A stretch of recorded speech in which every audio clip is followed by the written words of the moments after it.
இன்னைக்கு நம்ம பார்க்க போகிறதும் ஒரு ஃபிஷ்ஷிங் vlog தான். பார்த்துடலாமா?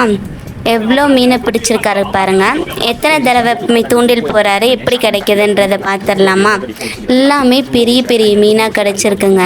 ஐ திங்க் அந்த ஏரியிலேயே கொஞ்சம் நடு பக்கத்துக்கு போயிடறாரு. ஏன்னா ஓரத்தில் இவ்வளோ பெரிய மீன் கிடைக்க சான்ஸ் இல்லை. நல்லா நடு பக்கத்தில் போயிட்டு தூண்டில் போட ஆரம்பிக்கிறாருங்க.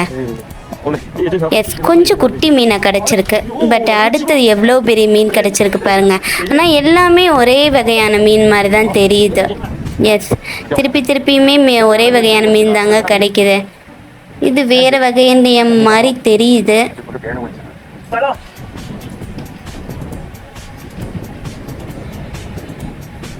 ரொம்ப பெருசாக இருக்கும் போல்க மீன்.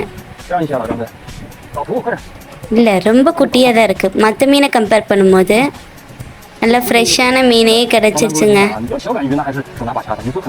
இந்த தூண்டில் எப்படி மாட்டியிருக்கு பாருங்க. கடைசி வரைக்கும் அந்த பிடிச்ச குட்டி மீனை அந்த பெரிய மீன் விடவே மாட்டேங்குது. அடுத்தும் தூண்டில் போடுறாங்க.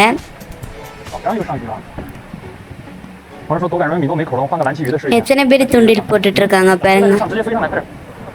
போர் அடிச்சிச்சுன்னா இந்த மாதிரி பக்கத்தில் ஏரி ஃபிஷ்ஷிங் இதெல்லாம் இருந்துச்சுன்னா போயிடலாம் போல்க. அது பாருங்கள், இந்த உயிரோடையே இருக்கணும், ஃப்ரெஷ்ஷாக இருக்கணும்னு வலை தண்ணிக்குள்ளே போட்டு அந்த வலையில் அந்த மீனை போட்டுறாங்க. இந்த தண்ணிக்குள்ளேயே இருந்தால் உயிரோடையே இருக்கும்ல, வீட்டுக்கு எடுத்துகிட்டு போகும்போது ரொம்ப ஃப்ரெஷ்ஷாக இருக்கும்ல. அதனால் அந்த ஓரத்துலேயே வலையை கட்டி இந்த மீனை பிடிச்சி அந்த தண்ணிக்குள்ளேயே போட்டுறது. ஃபுல்லாக முடித்ததுக்கப்புறம் எடுத்துகிட்டு போயிடலாம்ல. அப்படி எத்தனை மீன் தான் மொத்தம் எடுக்கிறாங்கன்னு பார்த்துடலாம். ஆனால் எல்லாமே பெரிய மீன் தாங்க கிடைக்குது. ஒரே ஒரு வகை மட்டும் வேறு மாதிரி இருக்குது. மற்றபடி எல்லாமே ஒரே வகையான மீன் தான். யாரும் ரொம்ப நாள் பிடிச்சிருக்க மாட்டாங்க போல்க. ஏன்னா இவ்வளோ பெரிய மீன்லாம் கிடைக்குதுன்னா ரொம்ப நாள் இந்த ஏரியில் யாரும் பிடிக்காமல் இருந்தால் தான் இவ்வளோ பெரிய மீனெல்லாம் கிடைக்கும். எஸ், எவ்வளோ எல்லாத்தையும் பிடிச்சாச்சுங்க. ஒரு போஸ் கொடுப்பாரு பாருங்க, எல்லா மீனையும் தூக்கிட்டு. பாருங்க, மொத்தம் எத்தனை கிலோ இருக்குன்னு கமெண்ட்ஸில் கண்டிப்பாக கமெண்ட் பண்ணிட்டு போங்க.